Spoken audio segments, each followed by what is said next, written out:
All right, turning now to a more creative way to grow the economy. The list of shows that tried out here in Boston before going to Broadway is pretty dazzling. Oklahoma, Carousel, and Annie Get Your Gun, to name a few. It still happens, but not as often as it could, say theater producers.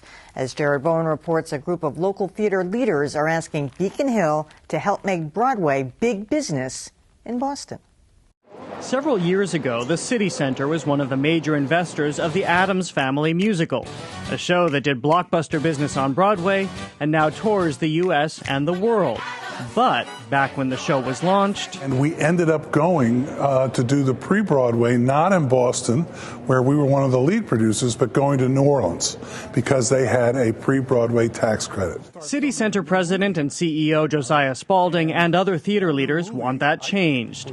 They're pushing for legislation on Beacon Hill that would provide tax credits to theaters launching Broadway, off-Broadway, or national touring shows in Massachusetts. The intent of this legislation is to find a way to entice outside resources into the Commonwealth to create shows that might have a commercial life later. The legislation applies to theaters of 500 seats or more, which would allow commercial and nonprofit groups to participate. There's plenty of precedent. The American Repertory Theater's Pippin just opened on Broadway, right on the heels of its Porgy and Bess revival. In recent years, the Huntington Theater Company has sent a slew of its own. And for the first time in 7 years, Broadway Across America is presenting a pre-Broadway run of the musical Tuck Everlasting this summer. But Spalding says theaters could be doing even more. We believe that the industry wants to come to Massachusetts. In an effort to lure Broadway investors, the legislation grants up to $3 million in credits to individual shows.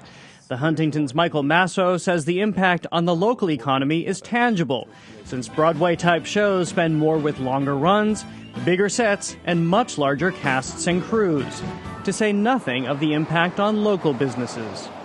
Send people into restaurants and into parking lots and bring out people for weeks and weeks and weeks. The measure comes on the heels of the state's increasingly controversial film tax credit. But Spalding insists they've addressed that law's problems in their own bill, like putting a cap on the state's annual payout. Here was an opportunity to learn the differences of what was good and bad on the film tax credits and to be able to compete. But they're confident, they say, because as the song says, there's no business like show business. And joining me now are Rich Jaffe of Broadway in Boston, which is behind the tax credit, and Peter Enrich of Northeastern University Law School. Welcome. Thank you. So, Rich, this is actually quite different from the film tax credit in that you're actually asking for an infusion of money up front that would actually help produce the production and hire people and everything else. Well, no, actually, there are similarities to the film tax credit in that we're creating the content in the city in Massachusetts, and that is going to create the jobs. That's the similarities, but the differences are we actually have to do the work here in Massachusetts, create the jobs, have the show, and then it gets eligible after the fact. So everything happens, and then it gets eligible after the fact. And the other difference is that but isn't the state then actually providing you some of that seed money, for lack of a better term? You're getting that money up front to do that. No. It's all done after the fact. So the seed money, it's not seed money. What it is creating that opportunity where the show knows that money is going to be there potentially at the end. That's what I mean. So it does come afterwards. You spend it before you get it. You spend it before you get it. But the other difference, the major difference, is that a film comes in and it does their production here, and they film it, and then they go out and they do their post-production elsewhere. Theater doesn't exist without a live audience. So the secondary part of what this does is it drives business into the restaurants, into the parking garages, into hotels, tour and travel, all of those other things, and those wouldn't exist without the show existing in town. Okay, so this sounds a lot like the film tax, and a lot of people, Peter, have said that was a total boondoggle. That in the final analysis, it's bringing in maybe 8 cents on a dollar, and it's not going to create jobs, and it's not helping the restaurants, and really what it is creating, the star scene around Boston, which a lot of people like that. So, maybe it's worth it just for that. Well, I think the first thing that people have to understand is this is called a tax credit. And that makes people think, all it's going to do is reduce the taxes of the people who are producing these shows. What this is really proposing to do is it's saying, and this is just like the film tax credit, it's saying that the state will pay between 25 and 35% of the costs, not of the taxes, of the costs of the productions. Yeah. That is a massive, and we would be the biggest investors in most of these shows with one difference. Investors get profits. We don't get profits. So the question we need to ask is, what return are we going to get on the investment? The film tax credit, which is structured very similarly, has been explored really carefully by the Department of Revenue. They do annual reports. And as you said, it's been shown to be completely a waste. I mean, we're spending, of our tax dollars, about $150,000 to $180,000 for every job that is created by the film tax credit. But those jobs, they only pay $50,000 or $60,000.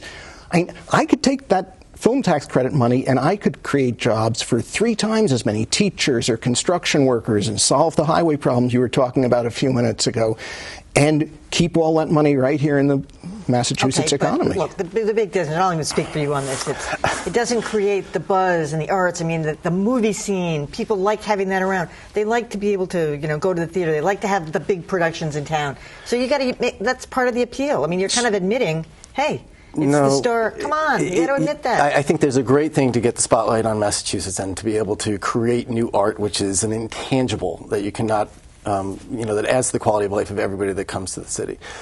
However, the numbers that are being spouted about what is spent on dollars on the film tax credit, I mean, numbers are numbers, and everyone can come up with their own reports and say their own things, but it is undeniable that if you come into downtown Boston on the night when there is a Broadway show, the theater district is packed, the restaurants are packed. Those are jobs for restaurants, those are jobs for parking garages, those are jobs for hotels. They do not exist when the shows aren't here.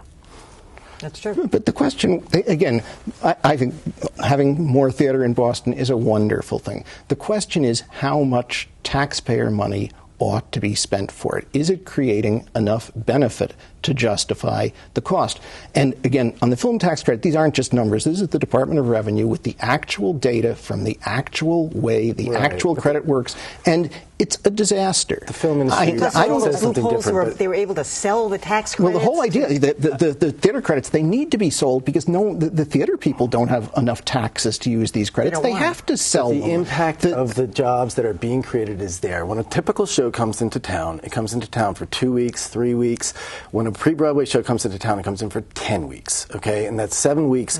What that means for the local employees, if you want to talk to the union members who actually work on these shows, the production, these 10 weeks could be a third of their annual salary. These are real jobs for middle-class employees that are trying to make it. And when the shows aren't here, ultimately they're tapping into their 401ks to pay their health benefits and other things, and those cost the state as well. So I think that to say that the state is the largest investor is completely inaccurate.